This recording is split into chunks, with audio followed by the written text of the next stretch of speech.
All right, if you can say and spell your first and last name and give us your title. Bill Haggerty, Haggerty, U.S. Senator. All right. So question number one, you applauded the Ford SK battery plant announcement yesterday and were quoted as saying that Tennessee's business-friendly environment helped bring it here. How would you like to see the federal government be more business-friendly like Tennessee? Well, we saw it happen in 2017 when the Trump administration came in and took serious steps to clear out sclerotic regulations that make it far more difficult for business to operate.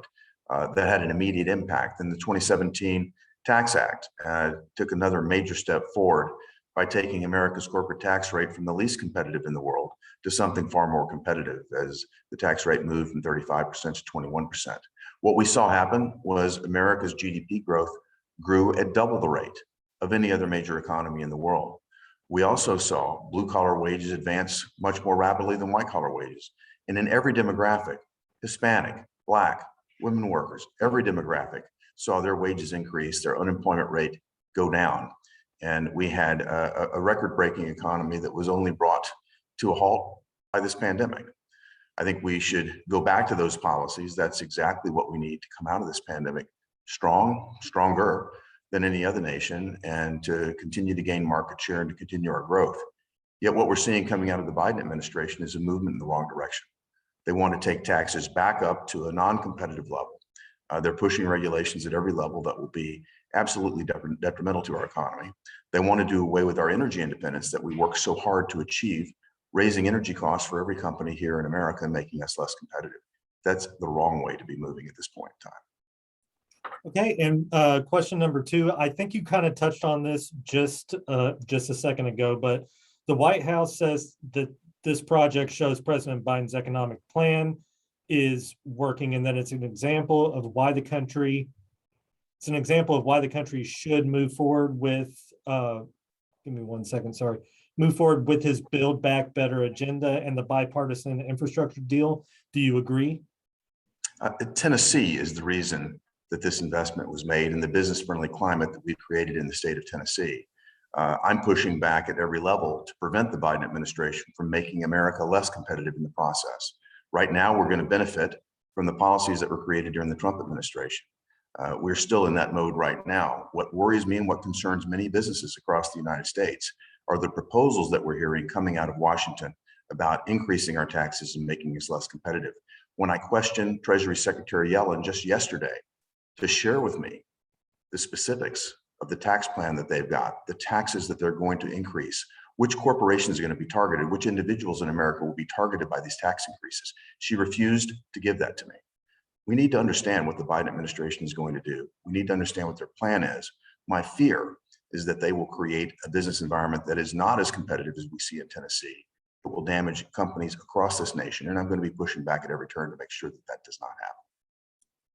All right, and do you think the debt ceiling limit will be hit? And do you think the federal government will shut down? I do not think the federal government will shut down. We're working through that process right now. The debt ceiling is something that the Democrats want relief on. They've seen fit to pass trillions of dollars of spending on completely partisan lines without a single Republican vote. They will not have Republican support to increase the debt ceiling. I certainly won't be supporting that. It's when the Democrats' power to do that. We'll see how they manage this, how responsible they will be, but they've certainly not shown themselves to be responsible when it's come to this massive tax and spend spree that they've put our country on, starting in March of this year with the $1.9 trillion so-called COVID relief package that more than 90% of it had nothing to do with the pandemic. All right, and now this question's about Afghanistan. What do you think should have happened in Afghanistan? Should they have pushed back the deadline or send more troops in? With respect to Afghanistan, I feel, as I think almost every American does, heartbroken. What we've seen happen is a complete tragedy. The Biden administration has demonstrated incompetence after incompetence as they failed in their withdrawal, as they retreated in a way that cost American lives. Even a young staff sergeant right there in Knoxville, Staff Sergeant Ryan Knoss from that area. My heart goes out to him, his family, who've suffered so much through this, but he was one of the 13 service members who lost their lives thanks to this poor execution. You've got Americans now trapped behind enemy lines. You've got civilians that worked with us that have been left there. You've got our allies trapped there as well. America's reputation in the world has been tarnished significantly by this failure of execution. And you have an administration here, and Joe Biden and his team, that rather than accept responsibility and deal with it, they spend all of their time deflecting and spinning and trying to point the finger at the Afghanistan government, at the army there, at the former administration. You know, look at what's happened in the UK. British Prime Minister Boris Yeltsin forced his foreign minister to step down to take responsibility for the incidents in Afghanistan. The Dutch foreign minister has stepped down. She took responsibility for the failure in Afghanistan. Yet the only person that has been held to account here in America is a Marine lieutenant colonel who spoke up and said there ought to be accountability at the top. He's the person that has suffered. He's the person that has lost his position. Secretary Blinken, Secretary Austin, General Milley, none of them have stepped up to take responsibility in any way. They have contradicted President Biden, however. Both General Milley, General McKenzie yesterday under oath said that they had recommended keeping forces in place there in Afghanistan. Yet President Biden told George Stephanopoulos in an interview that none of his generals have given him that sort of advice.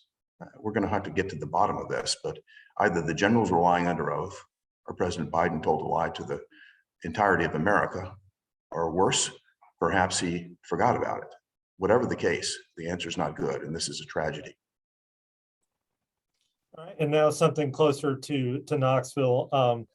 If a federal judge sees lack of mask mandates as an ADA violation, do you think state lawmakers or parents should defy that ruling? We're seeing a little bit of that going on right now.